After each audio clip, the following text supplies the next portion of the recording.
Boy, that escalated quickly. I mean, that really got out of hand fast.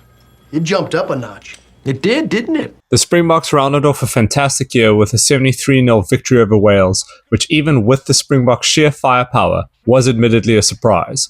Despite being without some key individuals, the game once again showcased how much depth South African rugby has. Given how Rassie Erasmus's coaching staff focuses on rotating the squad, you wouldn't have even noticed that Ches Colby, Malcolm Marx, Jesse Creel and others were missing. It's been known for a while, but this game really did highlight that there is no starting A team for South Africa. The Springboks are less a predetermined team and more so a well-oiled rugby machine that needs to be operated at an extremely high level, whoever is in the field at that time. It's a system, not 23 particular players. Unfortunately for Wales, they were up against it with a diluted squad of their own. Yeah, they didn't score a point the whole game, but credit where it's due. That Welsh tenacity and passion was there. They were just outgunned and outplayed by a team wanting to put an exclamation point on their season. What was particularly impressive from the Boks was, again, the intensity that they played at.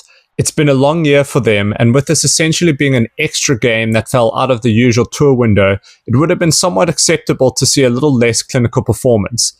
However, the boys turned it on and delivered try after try with more variety than a pack of quality streets.